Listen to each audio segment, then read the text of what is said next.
Oke, karena udah jam 8:20, kita mulai ya pertemuannya. Assalamualaikum warahmatullahi wabarakatuh. Selamat malam teman-teman semuanya. Selamat datang di pertemuan ke-13 ya, di bootcamp CX kita. Sebelum masuk ke materinya, langkah baiknya kita berdoa dulu menurut kepercayaan masing-masing. Semoga dilancarkan kelas kita pada malam hari ini. Berdoa dimulai.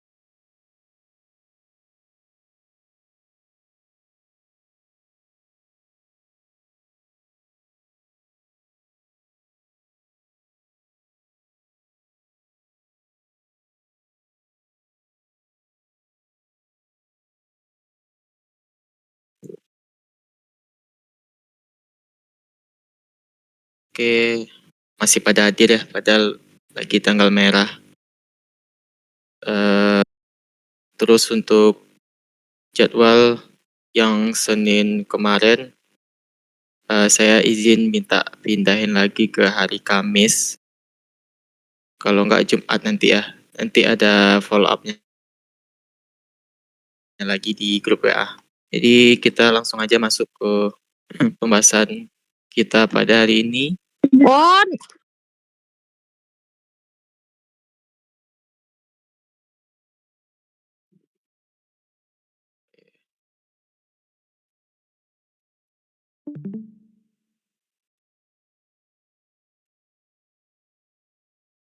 Saya izin off cam ya, soalnya kalau share screen lagi terus kalian on cam, jaringannya nggak kuat. Oke, pembahasan materi kita hari ini garis besarnya ada 2. Sebenarnya hari ini tuh kita cuma mau bahas tentang DOM. Kemarin saya udah spoiler juga kan kalau hari ini itu kita mau bahas DOM atau Document Object Model. Cuma setelah lihat-lihat materi sebelumnya ternyata saya ada lupa satu materi. Materinya singkat, karena singkat itu yang bikin saya lupa untuk masukin materinya untuk pertemuan sebelumnya, yaitu tentang ternary operator. Jadi saya selipin nih materi ternary operator hari ini, cuma beberapa slide kok. Jadi kita mulai pembahasannya. Yang pertama itu kita akan bahas ternary operator. Ternary operator ini jadi masuk ke materi control flow kemarin ya. Harusnya ternary operator ini kita bahas sekalian sama teman-temannya kayak if, switch, atau dan juga looping. Jadi apa itu ternary operator? Jadi ternary operator itu adalah operator kondisional yang menyediakan cara ringkas untuk menulis sebuah conditional statement. Kita bisa bilang ternary operator itu alternatifnya dari if-else statement. Jadi kalau misalkan pengecekan kondisinya cuma satu, daripada pakai if, kita bisa pakai alternatif lain, yaitu ternary operator. Keuntungannya untuk sintaknya itu kalau pakai ternary operator lebih singkat. Jadi operator ternary ini menggunakan tanda tanya. Jadi yang pertama itu dia pakai tanda tanya dan tanda titik 2 untuk memeriksa sebuah condition. Lalu menentukan atau mengembalikan nilai berdasarkan hasil evaluasi conditionnya tersebut. Berikut adalah contoh dari sintaks dasar ternary operatornya itu. Jadi ada 3 elemen yang perlu kita kasih untuk menggunakan ternary operator. Yang pertama itu ada condition. Condition ini pernyataan yang akan dievaluasi. Yang condition ini nilainya itu true atau false-nya. Misalnya kayak apakah angka ini lebih besar dari 0, atau apakah variabel A nilainya true, apakah variabel B nilainya false. Itu kita taruh di elemen condition. Setelah condition kita kasih simbol tanda tanya. Terus setelah yang tanda tanya, yang di bagian kiri ini, jadi kan ada 2 elemen nih, expression if true, expression if false.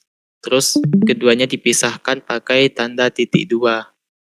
Yang expression if true ini nilai atau ekspresi atau baris kode yang akan dieksekusi jika conditionnya ini true. Jadi kalau misalkan kondisinya true, baris kode yang paling kiri inilah yang akan dieksekusi.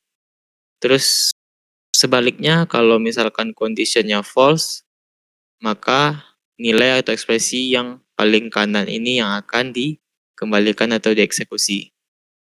Kita coba lihat contoh implementasinya.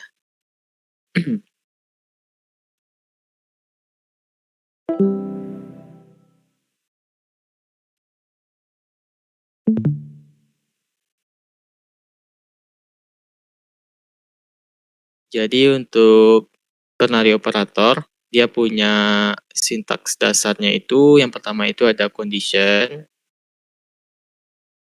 terus pakai tanda tanya, terus expression if true, terus titik dua, expression if false.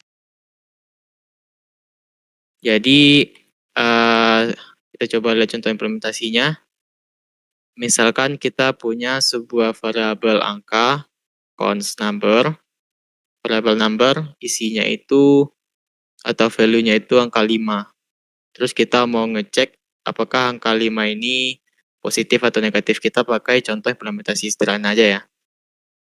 Kita bisa pakai dua cara untuk ngeceknya. Yang pertama itu kita bisa nyimpan hasil ternary operatornya itu ke sebuah variabel atau kita bisa langsung tampilin di konsol.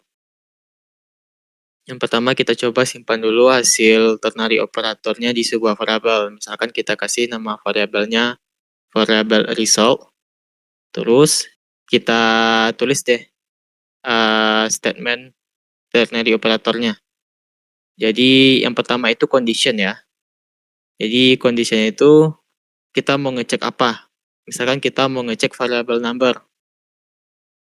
Variabel number lebih dari 0.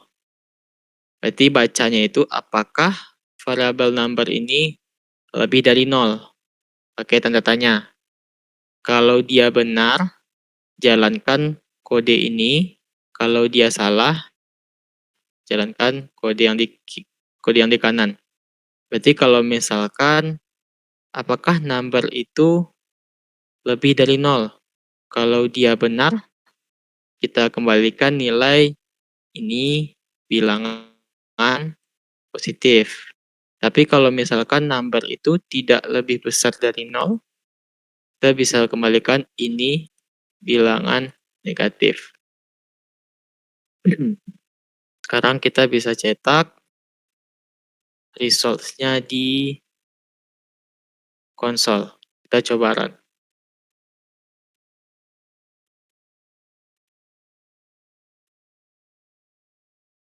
Terus ini hasilnya, ini adalah bilangan positif. Kenapa? Karena number lebih besar dari 0 itu true. Jadi ini hasilnya true.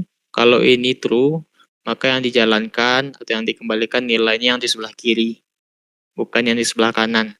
Tapi kalau seandainya kita kasih ini min 5, kita run lagi, ini adalah bilangan negatif, karena number lebih besar dari 0-nya itu hasilnya false, makanya yang dikembalikan nilai di sebelah kanan.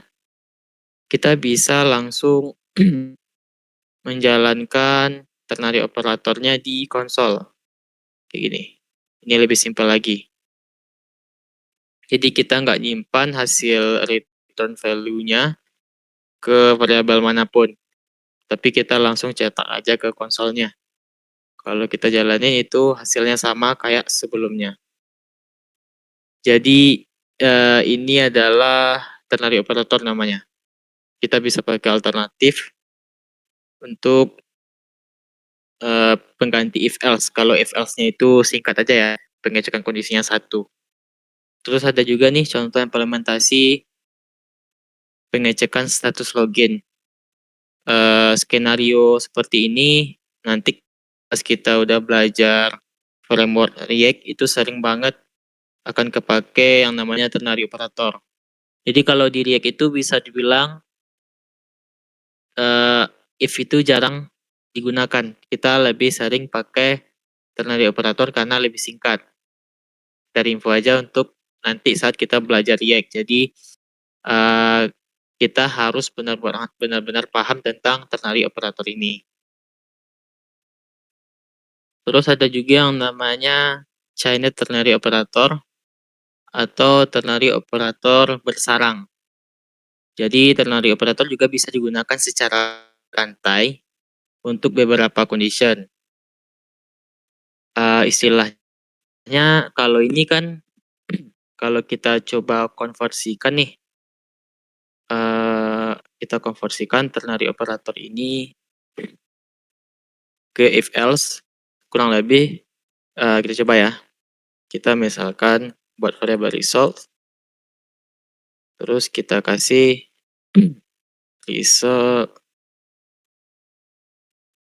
Ini kan ternary operator. Kalau misalkan if else kurang lebih bentuknya kayak gini. If else berarti if number lebih dari 0, maka resultnya nih. Else resultnya bilangan negatif.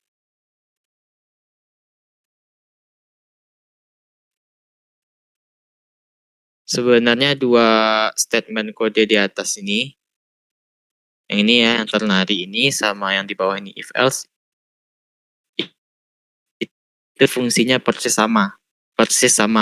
Tapi kalau kita lihat dari baris kode untuk ternary operator itu lebih singkat, sampai satu baris aja. Else itu mau nggak mau lebih panjang karena dia ada else statement-nya. Jadi kalau misalkan cuma ada operasi if else kayak gini, kita lebih baik pakai ternary operator. Terus juga ternary operator ini juga mudah dibaca. Cara bacanya itu apakah number lebih besar dari 0? Kalau benar run ini, kalau salah eksekusi kode ini. Jadi walaupun dia cuma satu baris, dia nggak rumit bacanya. Tapi kalau misalkan dia ada else if, saya izin komen ya, misalkan else if kayak gini. Pengecekan, ini kayak tugas yang kemarin ya, pengecekan nilai siswa, pengecekan nilai. Misalkan kita punya variabel conscore 85. Kalau di tugas kan kita kemarin make if else statement ya. Score lebih dari 90.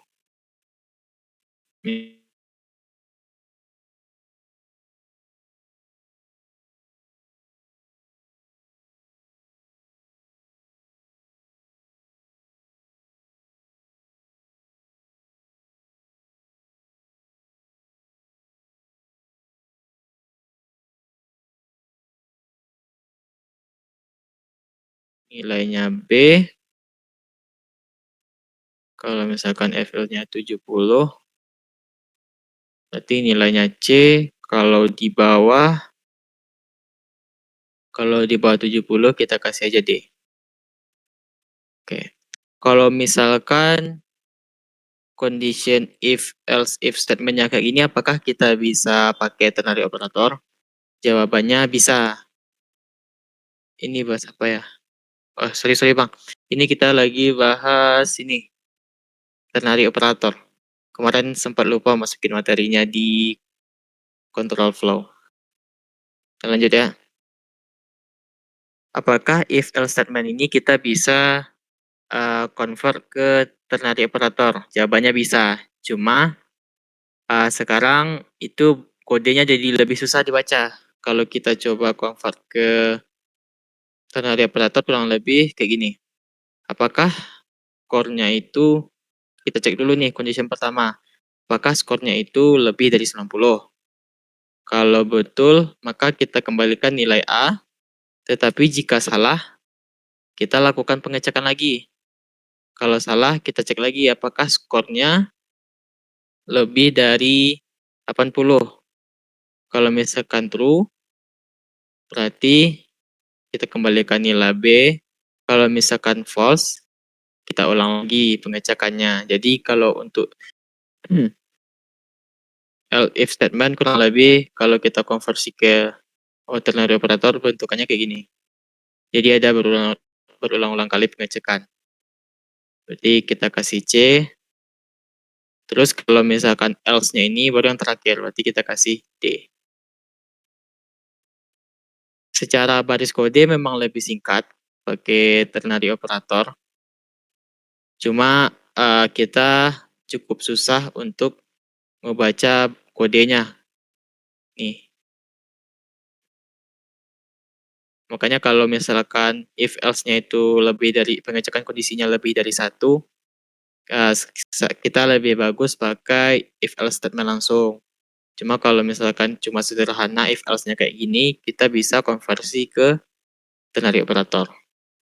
Jadi ternary operator itu nggak menutup kemungkinan adanya chainet atau pengecekan kondisi berulang-ulang kali. Jadi itu untuk ternary operator. Itu aja sih materi yang lupa kita bahas di pertemuan kemarin. Kita untuk ternary operator aman ya? Ada yang mau ditanyakan teman-teman? Sebelum kita masuk ke materi utama.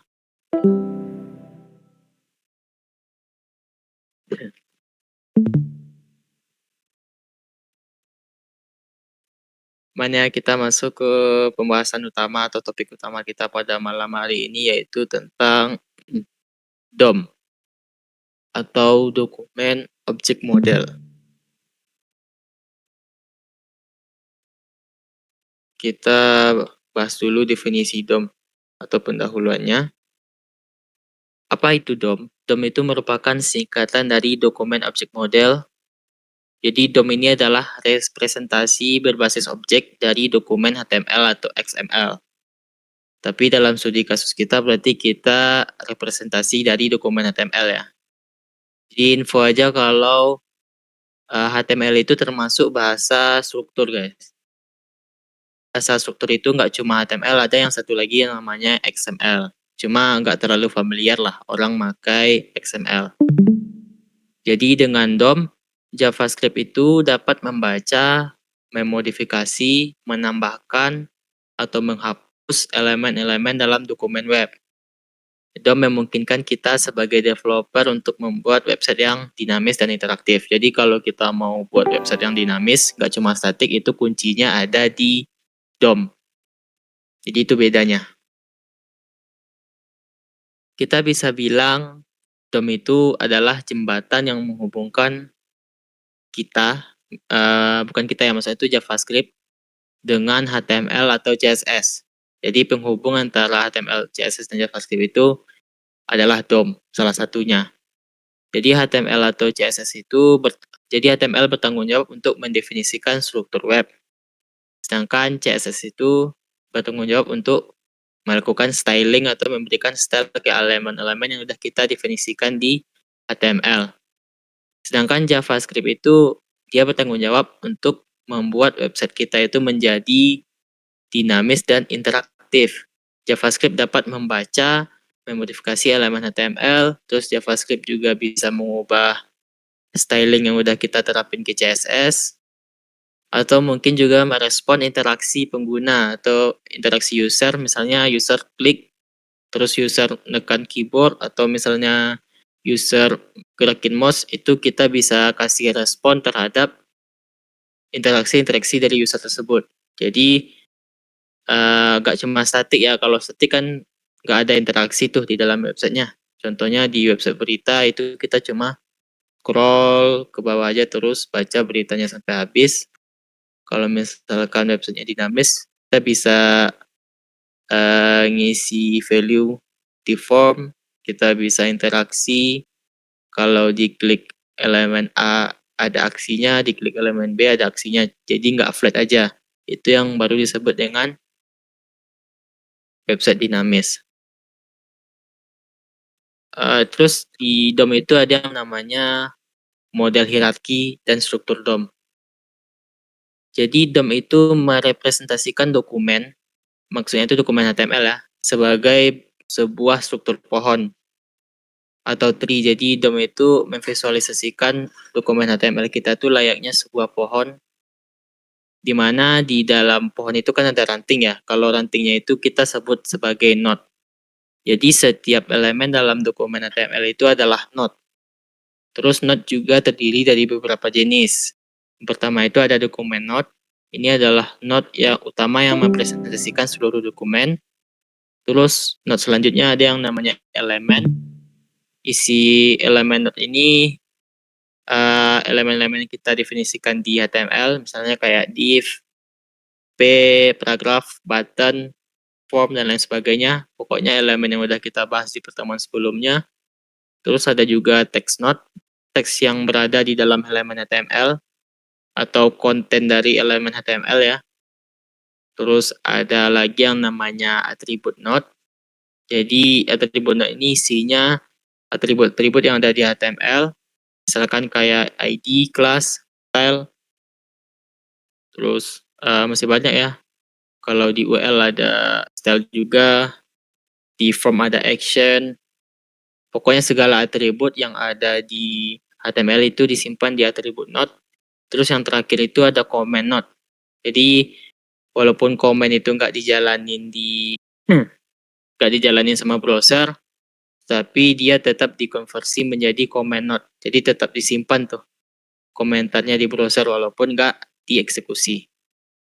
Terus node-node yang udah kita bahas di atas itu ada 5 node ya, saling berhubungan melalui sebuah relasi hierarki seperti parent, child, dan sibling, induk, anak, dan saudara. Jadi itu 3 relasi antara node itu. Kalau dia nggak parent, dia anak. Kalau dia nggak anak, nggak parent, dia sibling atau saudara. Jadi ini 3 kata kunci untuk memahami DOM. Kita coba lihat contohnya ya. Misalkan kita punya sebuah file HTML sederhana seperti berikut. Nih, jadi kita punya sebuah HTML sederhana, dia ada title, basic lah. Terus di bodinya ada H1 sama paragraf. Terus paragrafnya ini ada atribut kelas. Saat kita run, misalkan kita jalankan nih websitenya ini di browser, kayak gini. Saat pertama kali dijalankan di browser, 0,00 sekian detik sebelum tampilan ini datang ke user, browser itu otomatis akan membuatkan DOM berdasarkan halaman HTML yang udah kita buat. Jadi sebelum ditampilkan ke user itu, browser akan ngebuat DOM-nya, objeknya. Tapi objeknya itu kita nggak bisa lihat, tapi kita bisa visualisasikan seperti berikut. Jadi ini adalah kurang lebih visualisasi contoh struktur DOM-nya. Tadi kan udah kita bahas kalau DOM itu merepresentasikan dokumen sebagai struktur pohon, tapi pohon yang dimaksud itu kebalik ya. Kalau pohon pada normalnya itu kan batangnya di bawah terus di atasnya melebar, ininya ranting-rantingnya. Tapi kalau DOM itu kebalik, dia pohonnya itu ke atas mengerucut dari dokumen itu, terus yang di bawahnya baru nyebar lagi not-notnya atau ranting-rantingnya. Jadi jadi yang paling atas itu di dalam DOM itu adalah dokumen. Jadi ini adalah objek paling atas dari DOM. Jadi dokumen node adalah node utama yang merepresentasikan seluruh dokumen. Makanya di yang warna merah ini dia dokumen dulu. Terus di dalam dokumen itu ada lagi elemen-elemen yang kita buat di HTML-nya. Jadi ada root elemen nih, elemen HTML. Kenapa yang di atas itu root elemen HTML? Karena kalau kita lihat, ini adalah elemen pertama yang kita definisikan kan. Ini HTML, baru kita definisikan head sama body. Makanya dia berada di posisi paling atas. Terus ada lagi 2 elemen di bawahnya itu head dan body. Kita bisa baca nih, parent. parent atau induk. Parent itu adalah node yang memiliki anak. Contohnya, elemen HTML itu adalah parent atau induk dari elemen head sama body. Kenapa? Karena uh, elemen head sama body itu dibungkus sama elemen HTML. Makanya HTML ini bisa kita sebut sebagai parent. Jadi begitu ya konsepnya. Terus ada lagi child. Child itu adalah node yang berada dalam node lain. Contohnya, H1 ini, elemen H1 adalah child atau anak dari elemen body. Atau kalau misalkan di file HTML-nya kita bisa lebih simpel lagi. Intinya kalau index atau parent itu dia adalah elemen yang membungkus elemen lain. Ini kan elemen body membungkus elemen H1 sama P. Berarti kita bisa bilang elemen body ini adalah parent atau induk dari H1. Terus ada lagi yang namanya sibling. Sibling itu atau saudara ya, adalah node yang berada sejajar di tingkat yang sama. Contohnya H1 adalah saudara dari P, atau H1 adalah sibling dari P. Tapi kalau misalkan kita punya div lagi, paragraf, kalau kayak gini, berarti paragraf yang ini bukan sibling dari ini, karena dia nggak satu tingkat. Dia harus satu tingkat, satu level, baru kita bisa bilang dia sibling. Kenapa kita bahas konsep ini? Karena nantinya di DOM banyak metode berdasarkan relasi ini. Makanya kita harus tahu dulu mana itu parent, mana itu child atau anak, mana itu sibling atau saudara. Jadi sekarang div ini adalah parent dari paragraf ini. Tapi dia selain jadi parent dari paragraf ini, dia juga merupakan child dari body. Jadi dia bisa multi relasi gitu, nggak cuma satu relationnya. Ini adalah contoh visualisasi dari struktur DOM. Sejauh ini ada yang mau tanya teman-teman tentang pendahuluan DOM?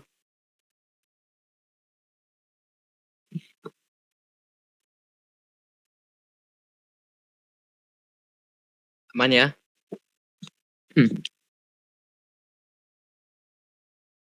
Terus selanjutnya kita belajar DOM itu buat apa sih? Kita belajar DOM itu untuk ngebuat website kita yang sebelumnya itu statik, kita bisa buat jadi dinamis. Gimana caranya? Kita ngemanfaatin DOM itu untuk melakukan sesuatu yang namanya itu DOM manipulation, atau manipulasi menggunakan DOM. Jadi DOM manipulation ini adalah proses mengubah struktur atau konten atau style dari elemen HTML yang telah dirender oleh browser.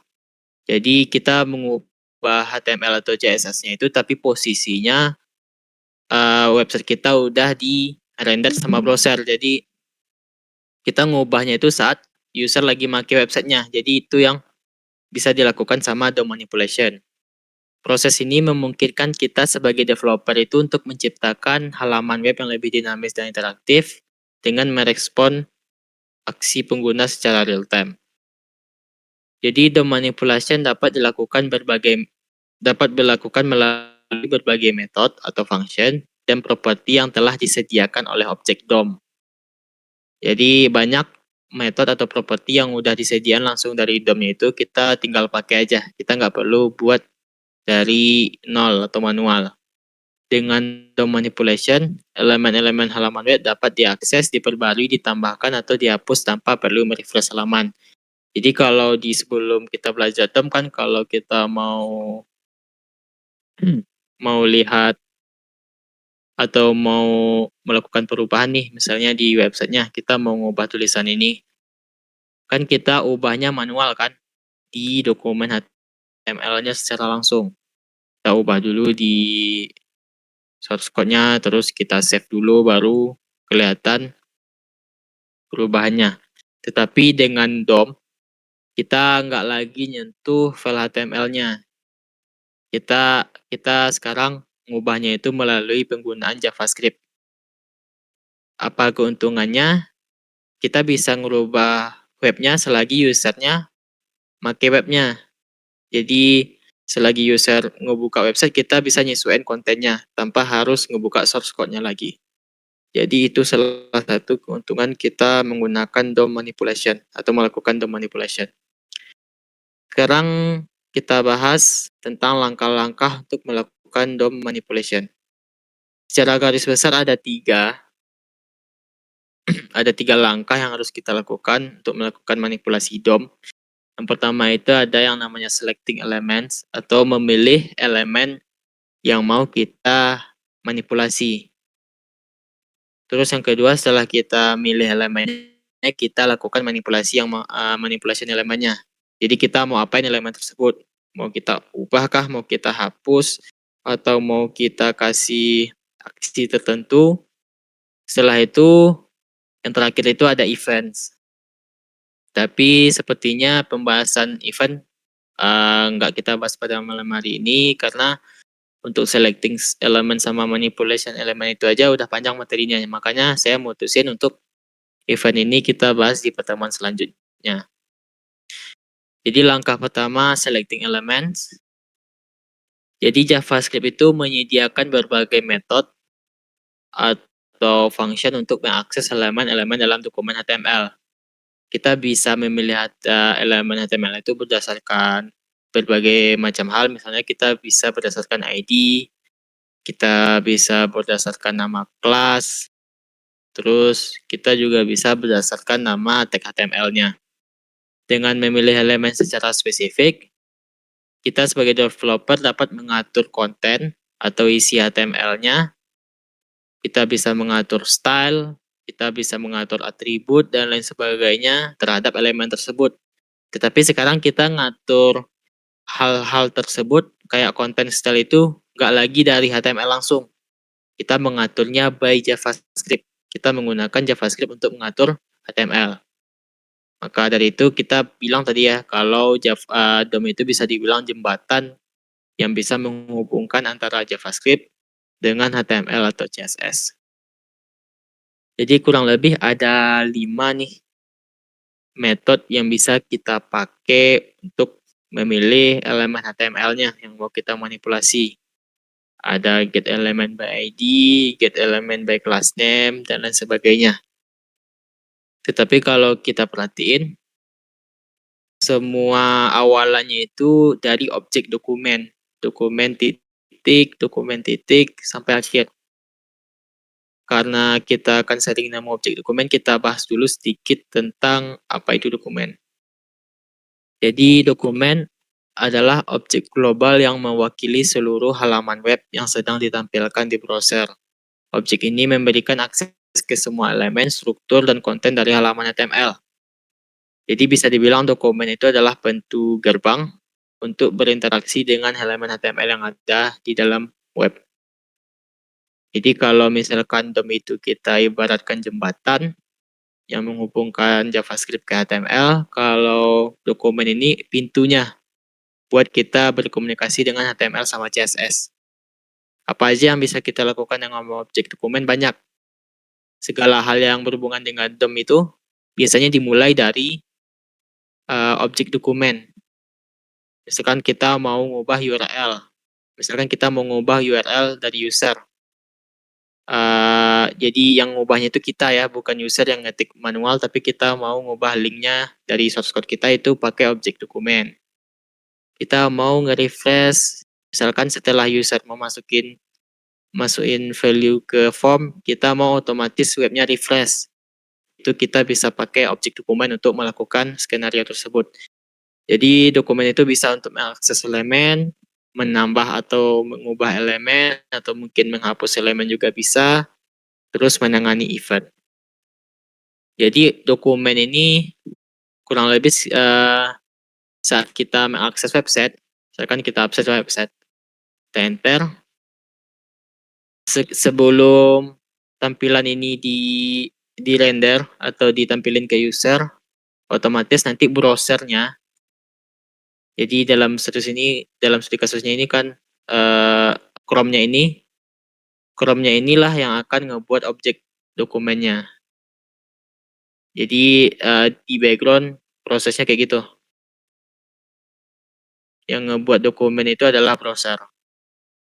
Jadi kita sebagai developer nggak perlu mikirin pusing dari mana dokumennya datang dan lain sebagainya. Itu udah job desk-nya browser, bukan kita sebagai developer. Kita sebagai developer bertugas untuk memanfaatin dokumen yang udah dibuat sama browsernya. Kita tinggal pakai aja. Jadi kita bahas dulu metode pertama yang bisa kita pakai untuk memilih elemen HTML. Jadi yang pertama itu ada namanya get element by ID. Jadi elemen by ID adalah metode yang digunakan untuk memilih elemen HTML berdasarkan atribut ID yang harus unik dalam setiap dokumen HTML. Jadi kalau kita bilang dokumen ini maksudnya referensinya ke HTML ya, file HTML-nya. Jadi setiap elemen HTML dalam halaman web dapat diberikan atribut ID. Kita juga udah bahas atribut ID yang harus bersifat unik dalam halaman tersebut. Sintaks dasarnya itu kayak gini. Kita akses objek dokumen, terus kita akses lagi metode get element by ID-nya pakai metode dot notation atau titik ini ya. Jadi untuk mengakses properti kan ada dua tuh. Ada bracket notation, kita udah bahas di pertemuan sebelumnya, ada bracket notation, dia pakai kurung siku, biasanya untuk mengakses array, kita juga bisa pakai dot notation, pakai titik ini.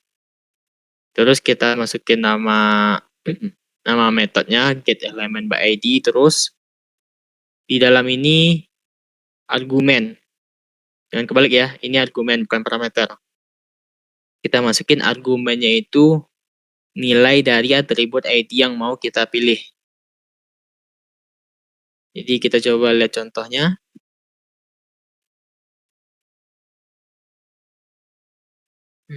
Get element by ID.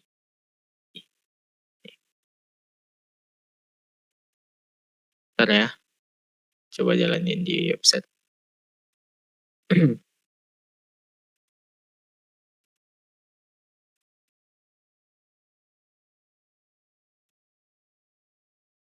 Jadi misalkan kita mau milih manipulasi elemen H1 ini.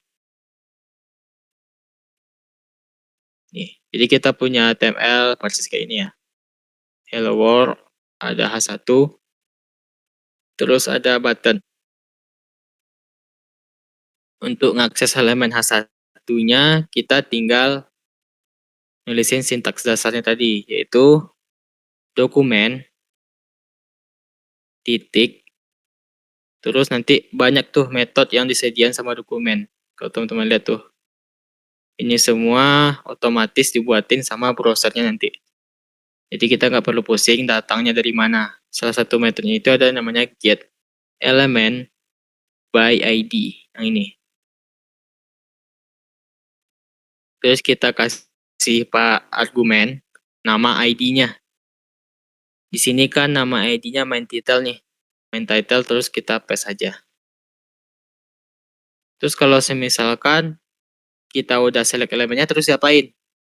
Jadi get element by ID ini nge-return atau mengembalikan elemen HTML-nya. Jadi kita bisa simpan hasil dari metode ini ke dalam sebuah variabel. Contohnya kita bisa simpan dia ke dalam variabel title. Oke, sekarang kita punya variabel title.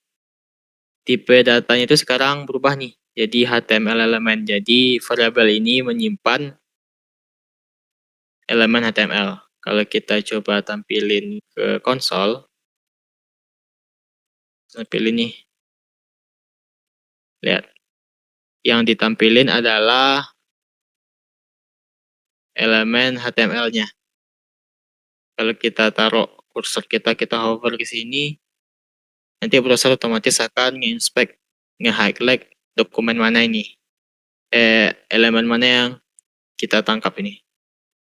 Jadi gitu ya, kita bisa nyimpan hasil metodenya ke dalam sebuah variabel. Apakah harus kita simpan ke dalam variabel? Enggak harus. Tapi biar lebih kodenya lebih bersih, lebih baik kita simpan hasil dari metodenya ke dalam sebuah variabel. Jadi gitu ya. Sekarang udah berhasil nih. Eh, kita milih elemen H1-nya. Jadi get elemen by ID hanya akan mengembalikan satu elemen, yaitu elemen pertama yang memiliki ID yang sesuai. Kenapa cuma ngembaliin satu elemen? Karena seperti biasa ID itu sifatnya unik.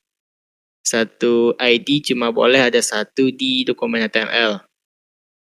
Jika kita cari elemen tapi nggak ditemukan, misalnya kita tipe ngetik nama ID-nya, maka metode ini akan mengembalikan nilai 0. Jadi kalau misalkan kita tipe, kita lupa E-nya, maka variabel constituent ini akan jadi 0, alias dia nggak ketemu elemen mana yang mau kita cari. Jadi itu metode pertama untuk memilih elemen. Kita bahas sekarang metode kedua, yang namanya itu get element by class name. Jadi metode ini digunakan untuk memilih elemen HTML berdasarkan nilai dari atribut kelas. Jadi kita milih elemennya sekarang berdasarkan kelas. Metode ini mengembalikan sebuah HTML collection. Jadi HTML collection ini adalah sebuah tipe data. Nanti ada pembahasan lebih lanjut juga tentang apa itu HTML collection, yaitu koleksi dari elemen yang memiliki kelas yang sesuai. Kenapa saat kita pakai get element by ID cuma ngembaliin satu, tapi pas pakai get element by class-nya malah ngembalikin HTML collection? Karena di HTML kita bisa pakai satu kelas itu untuk banyak HTML. Makanya nanti JavaScript akan ngambil elemen HTML mana, selagi itu kelasnya sama maka akan tetap diambil. Makanya dia ngembaliin lebih dari satu nilai.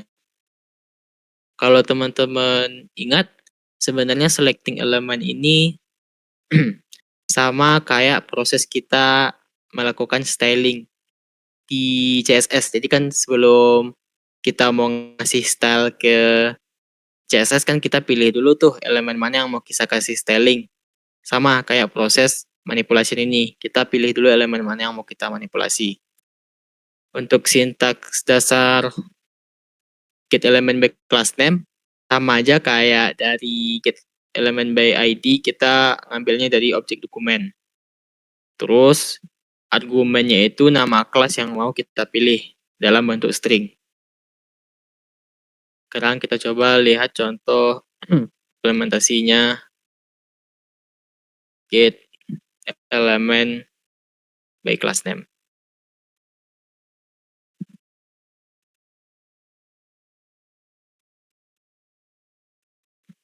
Bentar ya. Name.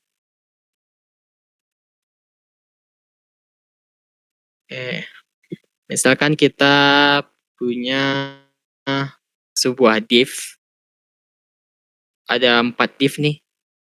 Dia pakai kelasnya sama semua, yaitu box. Kita mau milih semua elemennya. Berarti kita bisa tulisin di dokumen. Lagi-lagi kita pakai objek dokumen. Get elements by class name. Terus kita kasih argumennya itu berupa string. Kelasnya itu namanya apa? Di sini namanya box. Sekarang kita bisa simpan hasil metodenya ke dalam sebuah variabel, misalkan kita kasih namanya boxes atau kumpulan box. Coba kita cetak hasilnya ke konsol.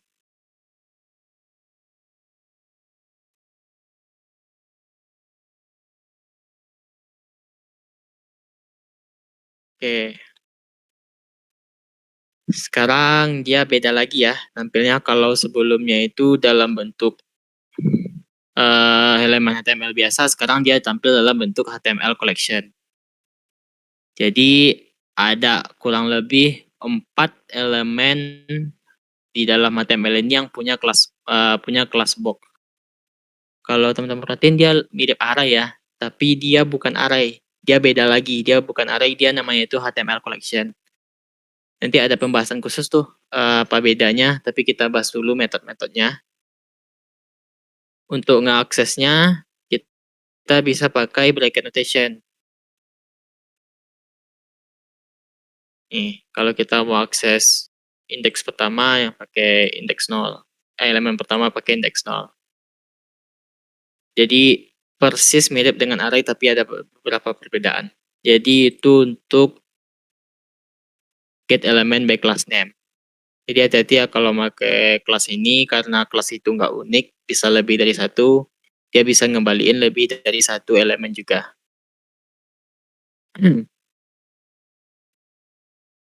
Get element by class name mengembalikan HTML collection yang merupakan kumpulan dari elemen DOM. Udah kita bahas. Terus jika tidak ada elemen yang memiliki kelas yang diberikan, metode ini akan memberikan empty collection. Jadi kalau kita typo, dia tetap ngembaliin HTML collection tapi isinya 0 alias empty. Terus untuk metode selanjutnya ada yang namanya get element by tag name. Get element by tag name adalah metode yang digunakan untuk memilih elemen berdasarkan nama tag. Berdasarkan nama tag HTML-nya. Misalnya kayak paragraf, div, atau mungkin span, dan lain sebagainya. Jadi untuk sintak dasarnya sama, kita masih pakai objek dari dokumen. Segala dari DOM itu, segala yang kita lakukan dari DOM itu selalu dari dokumen. Terus get element by tag name, terus argumennya nama tag apa yang mau kita pilih. Misalkan div, p, atau span. Kita coba lihat contoh implementasinya.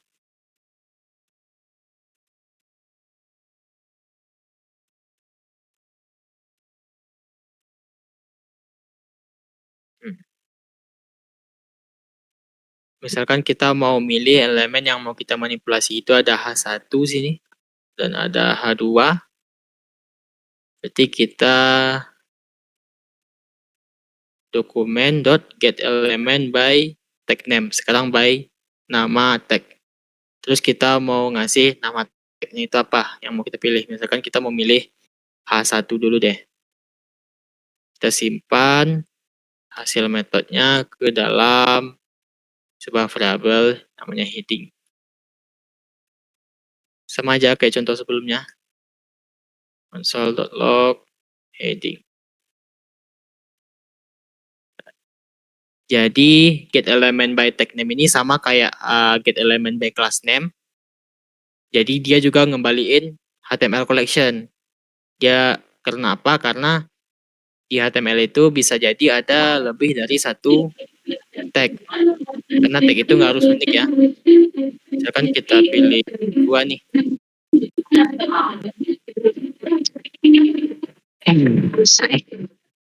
Max. Nggak ada bah, jaringan deh. Misalkan kita mau milih elemen H2 nih, kan ini bisa jadi aja lebih dari 1. Kalau kita save, dia ngembalikin 2 elemen H2.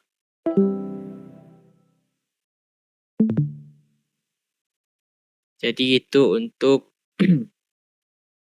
get element by tag name. Terus yang keempat, ada yang namanya query selector.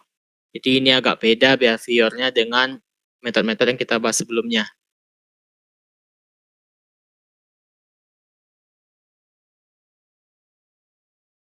Jadi query selector adalah metode yang digunakan untuk memilih elemen pertama yang cocok dengan selector CSS yang diberikan. Jadi kita ngekombinasiin query selector ini sama selector CSS yang udah kita pelajari sebelumnya. Kalau di selector CSS kita bisa milih pakai nama teks, kita bisa milih berdasarkan kelas di CSS ya, kita bisa milih berdasarkan ID, atribut, dan lain sebagainya. Atau kombinasi yang lebih kompleks kayak advanced selector kemarin, ada yang namanya adjacent selector dan lain sebagainya. Kita bisa terapin juga di query selector. Sintaks dasarnya itu kayak gini. Kita akses dokumen lagi, terus nama metodenya query selector, terus argumennya itu kita isi kayak selector CSS, bukan kayak selector CSS. Bukan kayak selector CSS, cuma memang kita isi selector CSS. Misalnya Kalau di CSS kan kita kalau mau milih ID pakai tanda pagar ya. Kalau di sini juga bisa pakai tanda pagar. Kalau mau kelas dia pakai tanda titik atau nama elemen.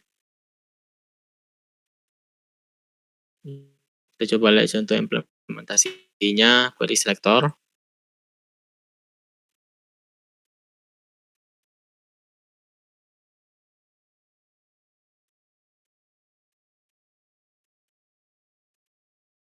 Kita mau milih elemen yang ada kelas main-nya.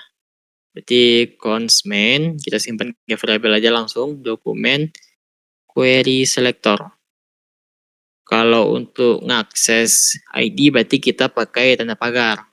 Kayak gini, main. Terus kita coba tampilin ke konsol. Nah, dia ngembaliin elemen nih. Ini lebih enak dipakai si query selector.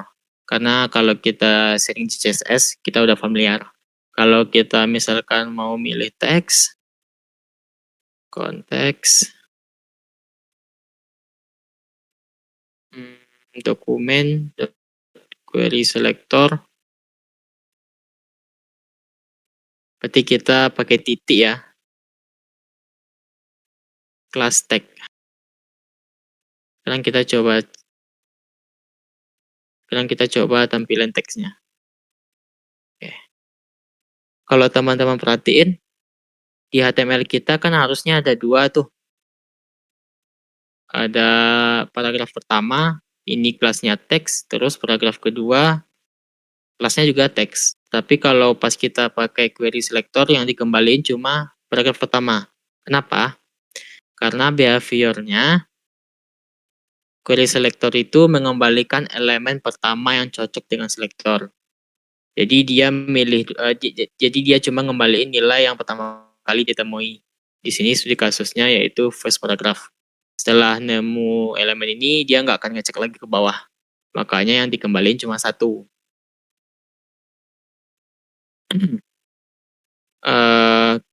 Untuk solusinya ada lagi yang namanya query selector all.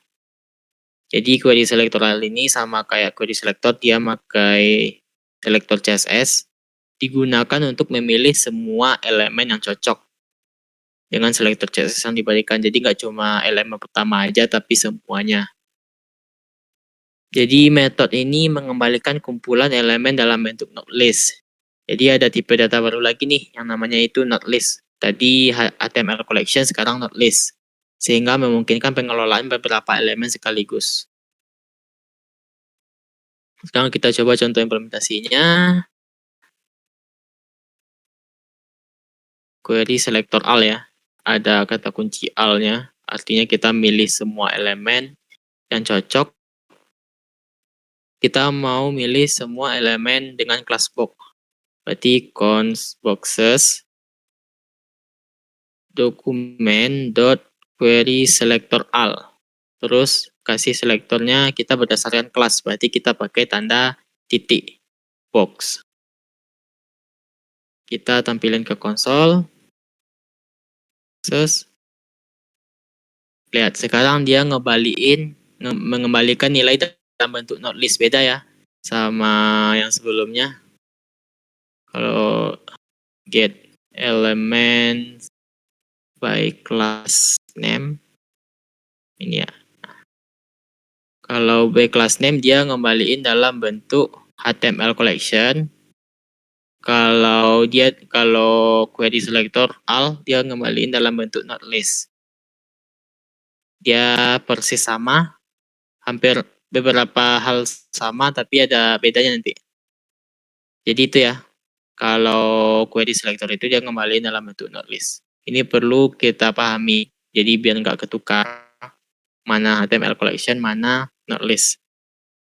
Jadi kalau dilihat-lihat tadi ya, hasilnya itu persis sama kayak array. Dia pakai kurung kurawal nih. Array juga pakai, bukan kurung kurawal, maaf. Maksudnya kurung siku. Kalau array kan juga pakai kurung siku nih. Tapi kita bahas perbedaannya. Kalau array itu dia nyimpan nilai struktur data JavaScript. Misalnya kayak string, angka dan lain sebagainya. Sedangkan HTML sama collection itu dia nyimpan objek DOM. Terus metode yang didukung. Kalau array itu punya built-in method. Apa itu built-in method? Jadi ini metode yang dibahas di pertemuan sebelumnya. Yang ini nih. Yang saya minta untuk teman-teman baca kemarin kan tentang additional array. Kalau array itu dia punya metode bawaan push, terus ada pop, ada shift, dan lain sebagainya. Beda sama HTML collection itu dia nggak punya metode itu. Jadi cuma mendukung iterasi sederhana, dia cuma punya metode for each, itu pun di not list. Di HTML collection dia nggak ada metode apapun. Terus array itu nggak berpengaruh ke DOM, terus HTML collection itu sama not list itu berpengaruh ke DOM, tergantung jenisnya. Jadi itu untuk perbedaan array sama HTML collection dan not list. Sekarang kita bahas lagi perbedaan antara HTML collection sama not list. Jadi kan antara array itu sekarang antara HTML collection sama not list. Jadi kalau HTML collection itu dia nggak punya metode bawaan. Jadi kalau kita mau ngebaca semua nilai yang ada di HTML collection, kita harus pakai traditional looping. Kayak looping udah kita pelajari kemarin, misalnya kita bisa pakai for, kita bisa pakai while, kita bisa pakai for off, for in untuk ngebaca HTML collection. Sedangkan untuk not list, dia ada satu metode bawaan yaitu for each. Tapi nggak menutup kemungkinan juga not list kita bisa pakai juga perulangan kemarin. Terus ada left sama static nih. Kita bahas dulu sumber deh. Kalau HTML collection itu kan dapatnya dari get element by tag name sama by class name. Kalau not list itu selalu dihasilkan dari query selector. Untuk left sama static, HTML collection itu bersifat live. Sedangkan not list itu bersifat static. Gimana contohnya? Ini ya. Kita coba jalani. Jadi apa bedanya left sama static? Oke. Jadi kalau kita cek dulu deh yang live. Live itu didapatin dari yang namanya itu method get element by tag name sama by class name.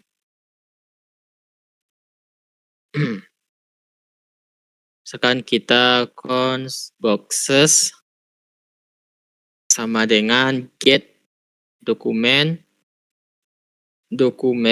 dot get element by class name. Kita mau ngambil elemen yang namanya kelasnya. Terus kita coba tampilin di konsol kayak biasa. Kalau teman-teman lihat ini ada property length ya, atau indikasi kalau HTML ini collection ini panjangnya ada 3 atau isinya itu 3 elemen, ada div 3 nih. Kalau misalkan jadi ini salah satu contoh manipulasi ya, misalkan kita teman-teman bisa abaikan dulu kalau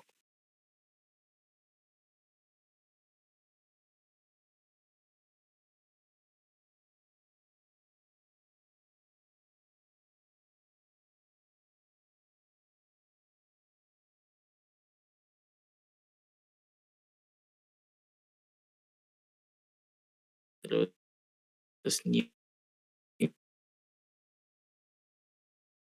div-nya kita kasih atribut class, value-nya itu box,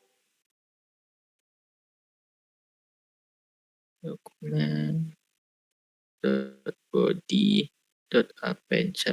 Jadi intinya kita ngebuat div baru, kita masukin ke dokumen HTML-nya. Begini.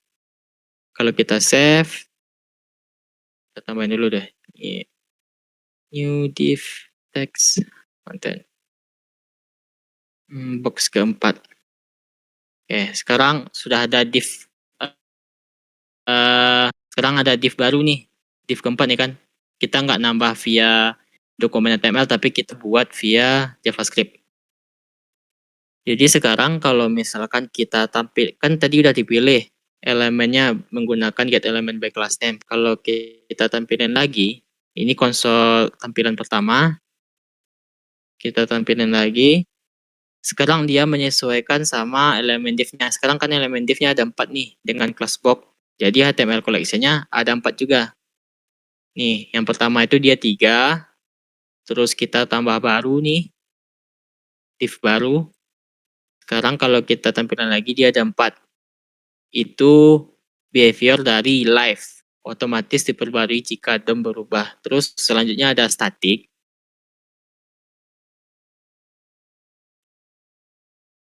Kita coba copy paste saja. Kalau static itu kan didapatin dari query selector all. Kita pilih berdasarkan class box. Kita hapus dulu yang ini. Sekarang dia ngebalikin dalam bentuk not list kan. Bukan, beda ya sama sebelumnya. Sebelumnya itu HTML collection, sekarang not list. Kalau kita lakukan penambahan elemen, kalau kita save nih, teman-teman lihat ya. Oke, ada elemen baru. Kalau kita tampilin lagi hasil value dari query selectornya, dia tetap sama. Walaupun posisinya kita udah nambah elemen. Tapi hasilnya itu tetap 3. Jadi itu behavior dari not list. Untuk pengaruhnya harusnya kita nggak.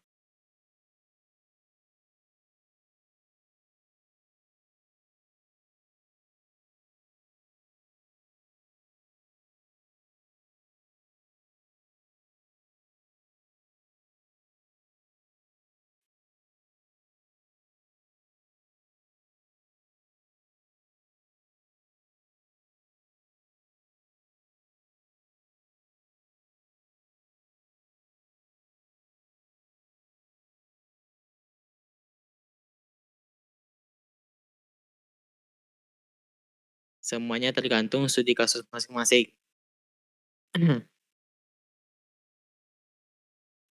Nggak ada suara kah? Ada. Iya. Bentar. Ada suara nggak sih teman? Macet. Macet ya? Kalau ini masih putus-putus nggak?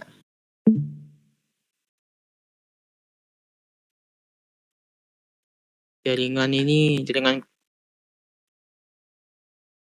jaringan di rumahku kurang ini. Lagi nggak benar. Kalau ini udah aman.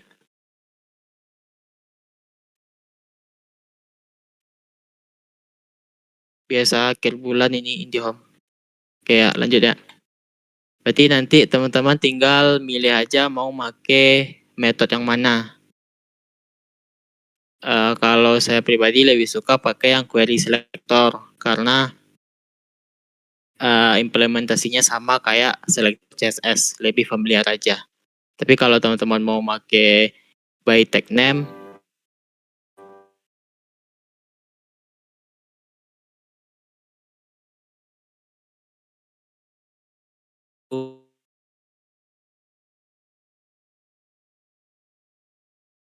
sekarang kita masuk ke langkah kedua yaitu manipulation.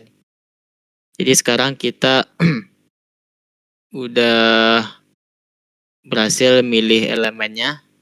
Ntar, kayaknya masih ada yang ngetik nih. Masih gak ada suara kah? Putus. Iya. Coba mungkin bulan.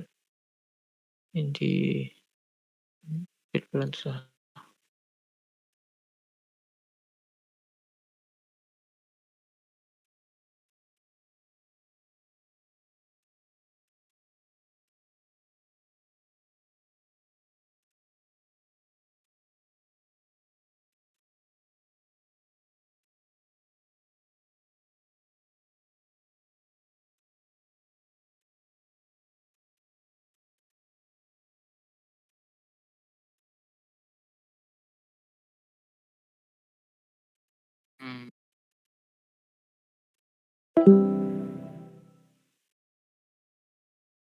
Aduh, gimana ya?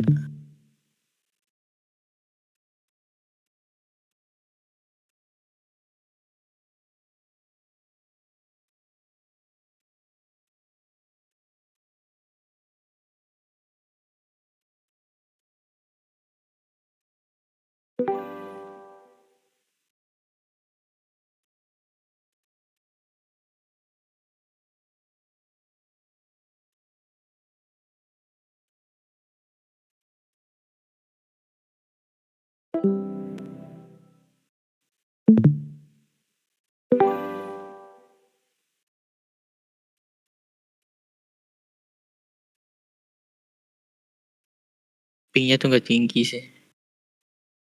Udah kita lanjutin aja ya. Kalau ada yang diraguin, boleh di chat aja.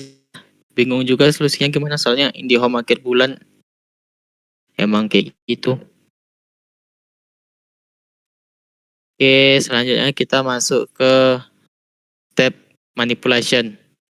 Sekarang kan tadi kan kita udah memilih elemen yang mau kita manipulasi, sekarang kita lakukan manipulasinya. Jadi manipulasi pertama yang bisa kita lakukan sama DOM itu adalah mengubah isi konten. Salah satu kemampuan utama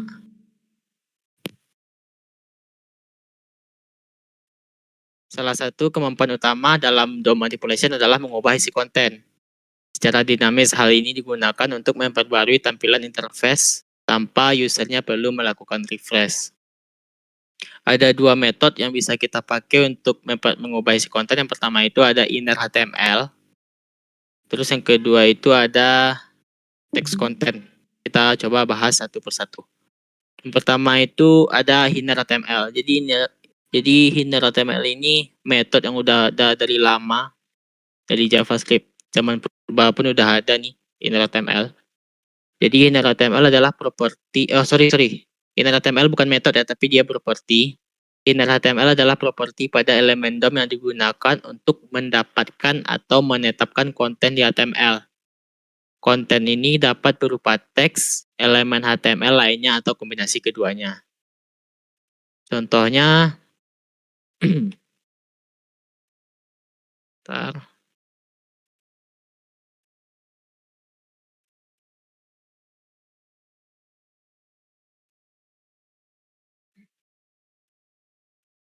Oke, misalkan kita mau ngubah paragraf ini tanpa perlu melakukan refresh atau ngubah dia dari shortcut HTML. Step pertama seperti biasa kita lakukan dulu yang namanya selecting element. Kita bisa ngambil cons element, bukan elemen, cons paragraf.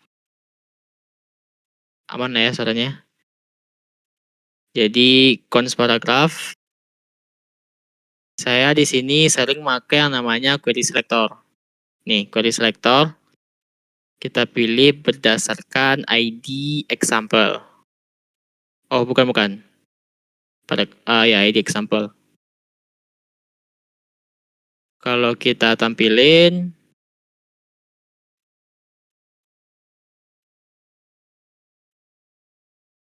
ya, ya dari akunnya tuh. Oke, ya.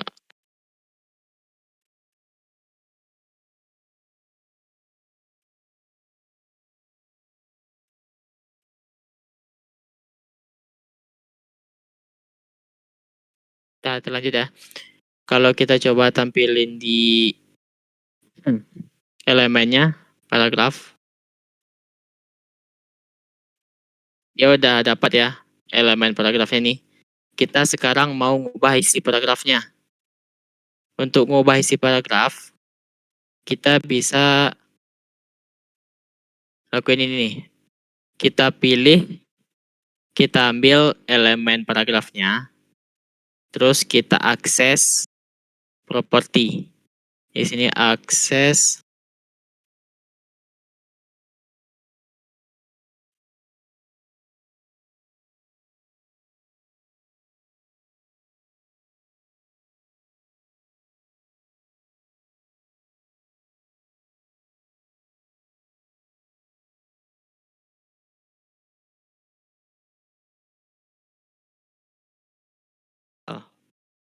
terus inner HTML ini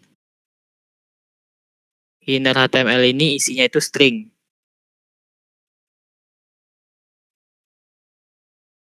Misalkan kita mau ngubah isinya itu jadi paragraf. Ini adalah paragraf baru. Kalau kita coba save, lihat dia berganti ke paragraf baru. Padahal di HTML-nya masih pakai paragraf lama. Ini bisa melakukan perubahan lebih dari satu elemen. Kita bisa pakai tanda backtick.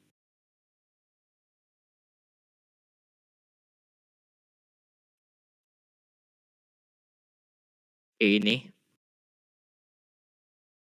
Ini adalah paragraf 1. Ini adalah paragraf 2. Lihat, sekarang dia ada 2 paragraf. Jadi ini adalah untuk mengubah isi elemen. Kita pakai yang namanya inner HTML. Tapi ada catatan tentang inner HTML. Inner HTML ini rentan terhadap serangan XSS jika menerima input dari pengguna tanpa validasi. Jadi inner HTML ini nggak aman kalau kita pakai. Kita bahas supaya kita tahu aja ada satu properti untuk mengubah isi konten HTML. Kayak apa contoh XXS itu? Nih, jadi di sini saya udah nyiapin salah satu contoh serangan dari XSS. Oke, kayak biasa ya, ada form, terus ada kalau misalkan form ini kita tugaskan masukkan pesan Anda untuk developer website ini. Misalkan kita ngasih saran ganti warna background.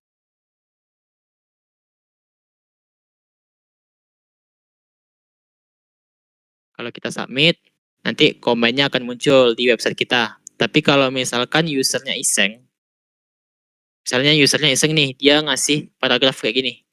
Dia ngisi teksnya dalam bentuk elemen HTML. Sekaligus dia ngasih style juga. Terus dia kasih color red, background color black. Kalau kita coba kita refresh dulu deh. Kalau kita misalkan ketemu user iseng kayak gini, submit, lihat dia bisa ngerusak tampilan website kita.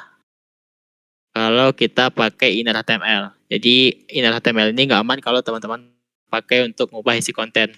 Makanya ada solusi lain yang namanya itu elemen text content. Jadi text content adalah properti pada elemen HTML yang digunakan untuk membaca atau menetapkan teks murni dalam sebuah elemen. Jadi dia nggak akan ngebaca elemen HTML. Jadi kalau untuk mengubah isi konten HTML lebih aman kita pakai text content. Jadi ini adalah teks awal, kita mau ubah strongnya ini. Kita mau ngubah isi paragrafnya deh.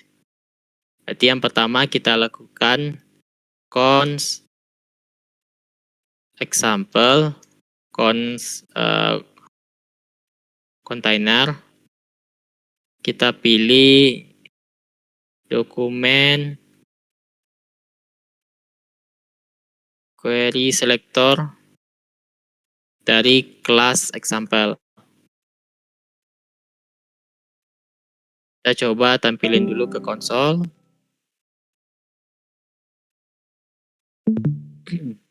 Nih harusnya pakai string ya, dalam bentuk string. Nih. Kita console.log container.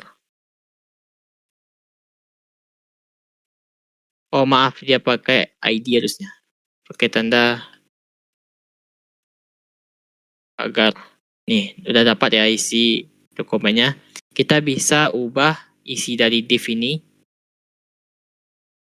pakai properti yang namanya text content. Ini adalah paragraf baru. Udah beda ya. Sekarang kalau teman-teman lihat P yang sebelumnya ini, P yang ini hilang dari elemennya, digantikan sama text content. Jadi text content ini nggak bisa untuk nambah elemen. Nanti nambah elemen ada lagi pembahasan metodenya. Terus selanjutnya, catatan tentang text content ini, text content HTML. Maka kita bisa aman dari yang namanya serangan XSS atau cross-site scripting. Jadi semua input dari text content akan diperlakukan sebagai teks biasa, bukan HTML. Jadi kita nggak nemu ya masalah ada user iseng nge-input elemen HTML di form.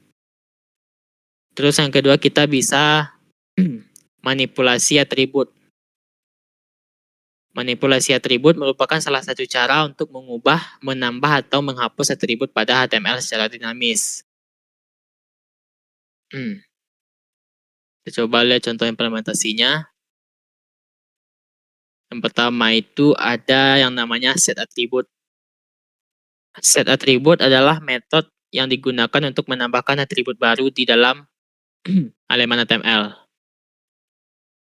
Set atribut.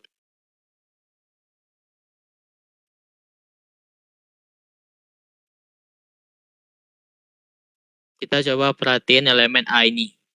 Jadi elemen A ini pada awalnya dia udah punya atribut link ID nih, punya atribut ID link. dia udah punya atribut ID link sama href. Ini ya. Belum deng, dia belum punya atribut href. Sorry ya, nih. Misalkan kita mau nambahin atribut href-nya ke ID ini. Berarti kita pilih dulu elemen linknya, dokumen query selector dari ID link. Jadi kalau ID kita pakai tanda pagar, atau kalau kita pakai kelas links kita bisa pakai titik. Terserah mau pilih yang mana. Terus kita bisa akses properti yang metode yang namanya itu set atribut. Jadi sintaks dasarnya itu yang pertama itu ada dua elemen yang harus kita passing ke argumennya. Yang pertama itu ada atribut name sama value. Atribut name adalah nama atribut yang ingin ditambahkan atau diubah. Terus value, nilai untuk atributnya. Kita mau ngasih atribut href. Jadi kita kasih atribut href ke A ini. Isinya itu www.google.com. Oke, kalau teman-teman perhatiin sekarang, walaupun di HTML-nya nggak ada atribut href, tapi pas kita render di browser dia udah punya atribut href nih. Maka kalau kita klik dia masih salah ya URL-nya. Tapi intinya dia udah punya atribut href. Tapi seandainya kalau misalkan dia udah punya atribut sebelumnya, href https google.com, kalau kita lakukan lagi set atribut, maka dia akan mengubah. Jika atribut href sudah ada, maka nilainya akan diubah jadi atribut baru dengan value baru. Ini adalah value baru. Lihat, href yang ini, href yang di HTML akan ditimpa sama href yang baru. Jadi itu untuk set atribut. Terus juga ada get atribut. Kita perlu ngepassing argumen atribut name-nya. Hasilnya itu untuk apa fungsinya? Untuk ngedapatin nama atribut dari sebuah elemen. Misalkan kita punya atribut elemen A, terus kita mau tahu atribut value dari href-nya. Berarti kita tinggal pilih nih, const href value link elemen link dot get atribut apa yang mau kita ambil value-nya. Sini href. Jadi dia akan mengembalikan nilai www.example.com kayak gini. Terus yang terakhir ada elemen remove attribute. yaitu untuk menghapus atribut yang telah ditentukan dari HTML. Jadi selain menambahkan sama mengubah, kita juga bisa menghapus atribut. Misalnya kita mau menghapus atribut kelas pada elemen ini. Berarti kita pilih dulu elemennya menggunakan selektor. Habis itu kita lakukan box, nama elemen nih, box dot remove atribut. Kita mau menghapus atribut yang mana? Misalkan kita mau menghapus atribut kelas. Maka sekarang atribut elemen box ini atau elemen div ini nggak akan punya kelas atau atribut kelas. Terus selanjutnya untuk mengubah style elemen. Jadi manipulasi style elemen adalah salah satu cara elemen HTML menjadi dinamis. Style adalah properti untuk mengakses atau mengubah properti CSS. Properti ini hanya berlaku pada style elemen. Jadi ini sintaks dasarnya, elemen, properti style, terus properti CSS-nya. Tapi kita coba lihat contoh implementasinya dulu.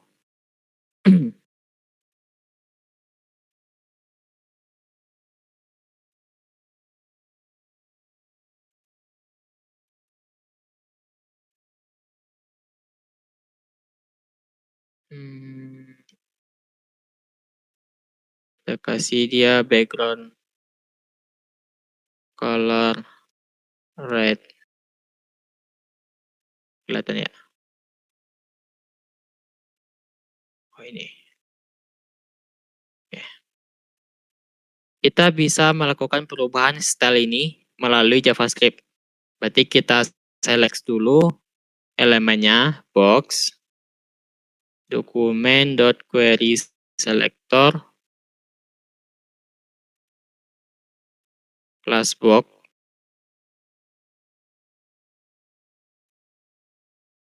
Kita coba tampilin dulu. Box. IndiHome. Oh, dia pakai ID ya, bukan kelas. Nih, kita udah dapat elemen HTML-nya sekarang. Sekarang kita bisa modifikasi atribut style ini pakai property style. Berarti box titik style nih.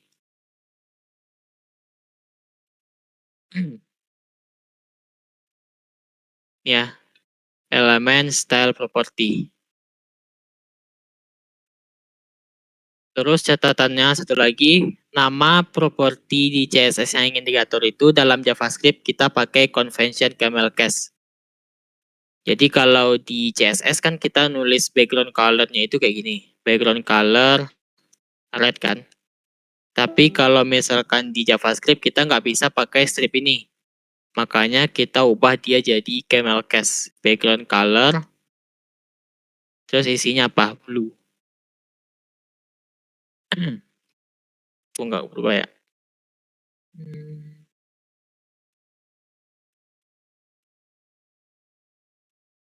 Dapat tipe. Bentar.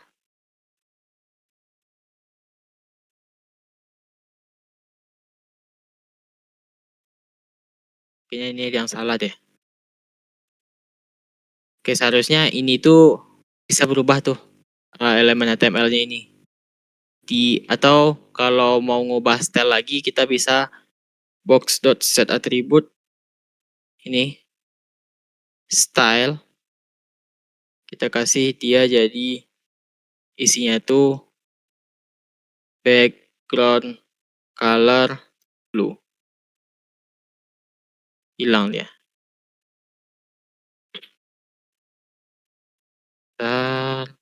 Nih. Jadi dia menimpa atribut style sebelumnya. Aduh, udah gak fokus nih gara-gara IndiHome.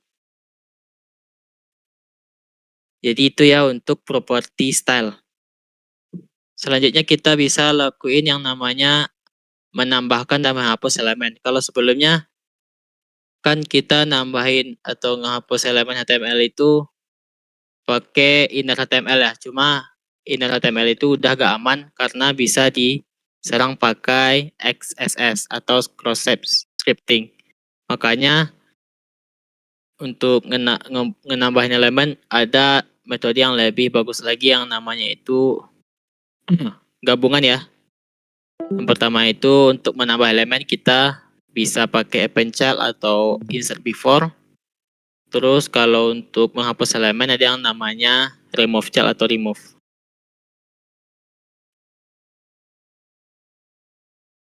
Kita coba dulu. Jadi kita bahas dulu yang pertama ada yang namanya create element. Jadi dokumen create element adalah metode yang digunakan untuk membuat elemen HTML baru. Create element menciptakan sebuah HTML element berdasarkan nama tag yang diberikan. Jadi sebelum kita Bentar. Ya. Jadi sebelum kita nambahin elemennya, tentu kita buat dulu elemen apa yang mau kita tambahin. Kita bisa pakai misalkan new div, kita mau buat div baru, dokumen dot create element. Terus di dalam ini value-nya itu elemen apa yang mau kita tambahin atau elemen apa yang mau div. Kalau kita tampilin sekarang di console log,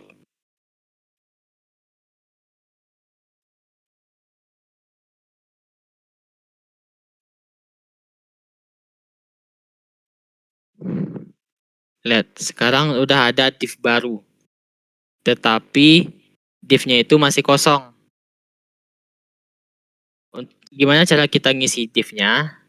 Kita bisa isi pakai misalnya new div, kita set atributnya, dia punya kelas atau dia punya ID main. Lihat sekarang dia punya div pakai ID main. Kalau kita mau nambahin kelas berarti kita tinggal nambahin kelas box. Sekarang dia ada div yang baru dibuat, udah punya atribut ID dan kelas. Setelah kita nambahin ngebuat elemen, kita bisa tambahin ke HTML-nya. Kita bisa pakai metode yang namanya itu append child. Append child adalah metode DOM yang digunakan untuk menambahkan elemen anak ke elemen induk. Oke, ini contohnya ya.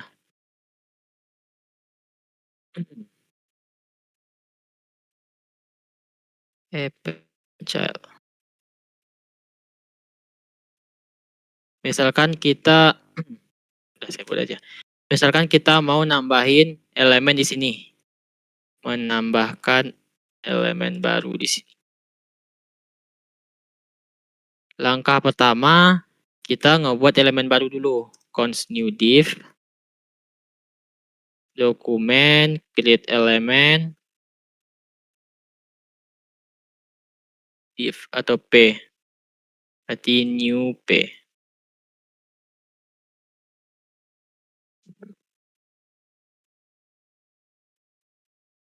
Terus kita kasih new p, isinya apa? Text content.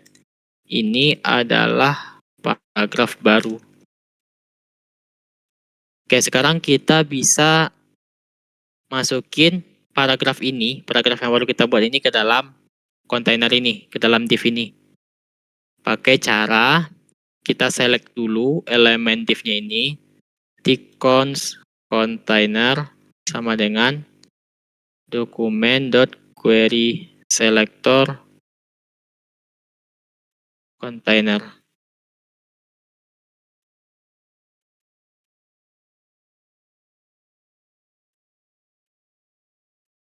Ini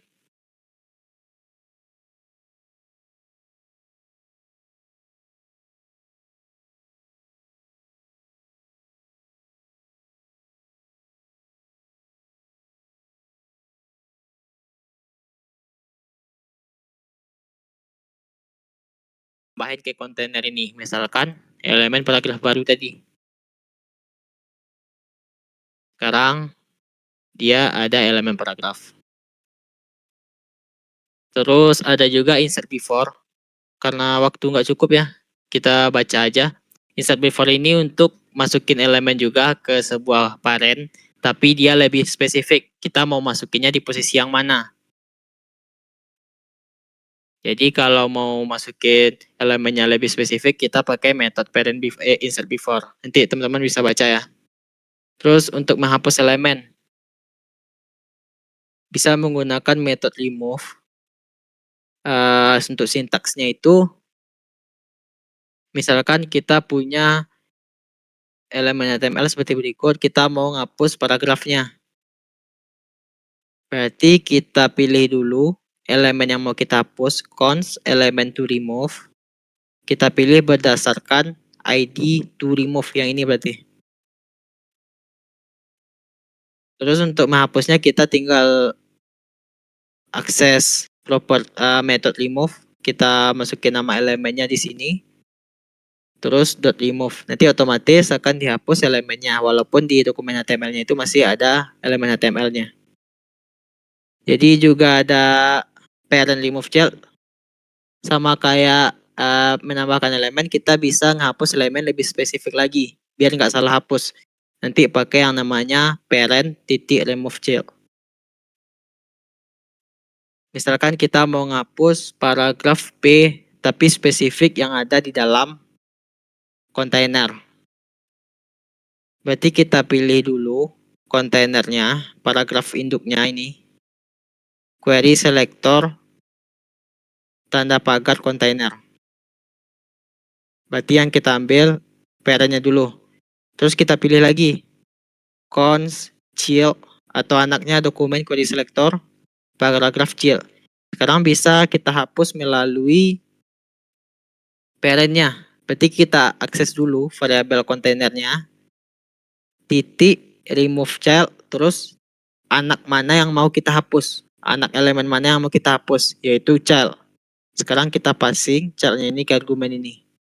Nanti otomatis akan dihapus paragraf yang ada di dalam elemen kontainer. Itu aja untuk pembahasan. Bentar ya, saya coba on cam dulu deh, aman.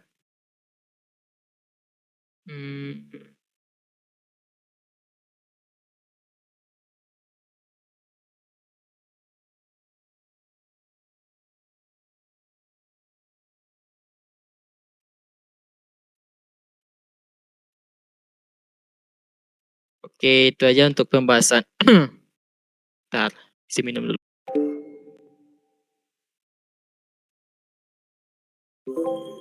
Itu aja untuk pembahasan materi kita hari ini. Kita belum sampai ke step ketiga, yaitu step paling seru itu ada di step ketiga, yaitu event. Sebelumnya kita kan masih seolah-olah masih manual ya, mengubah dokumen HTML-nya. Tapi nanti kita bisa, kalau udah belajar event, teman-teman bisa coba fitur yang lebih keren lagi, kayak gini nih. Jadi saya coba buat contoh. Ini website sederhana untuk nambahin to do. Website ini tadi saya buat sederhana aja, pakai DOM aja. Kita bisa misalnya to-do list kita kuliah, posisi to do ke 1. Lihat, dia nambahin nambahin to do-nya ke elemen kuliah ini. Ini kita nggak ada pakai database ya. Kita mainin di array aja. Terus misalkan makan di nomor kedua. Terus misalkan push rank tapi di nomor 1. Atau push rank tapi stuck. Nih, kita bisa nentuin kita mau nambah di elemen apa. Untuk ngebuat website kayak gini, kita akan belajar lagi tentang di pertemuan selanjutnya tentang method and property untuk navigasi. Terus kita juga belajar tentang events. Jadi kalau kita klik delete, ini ya delete, dihapus ya, itu namanya itu event. Atau misalkan kita klik tambah ini, itu namanya event. Nanti kita bahas apa aja event yang bisa kita respon di di HTML atau di JavaScript. Jadi itu aja untuk pembahasan malam ini. Udah banyak yang gugur kayaknya nih. Karena jaringan saya jelek ya. Karena IndiHome juga. Sekian aja pembahasan materi malam ini. Terima kasih buat teman-teman yang udah hadir. Semoga paham ya materinya walaupun tadi suaranya putus-putus. Nanti saya kirim lagi materinya di grup. Saya upload ke Google Drive dulu. Ada yang mau ditanyain teman-teman sebelum kita tutup pertemuannya?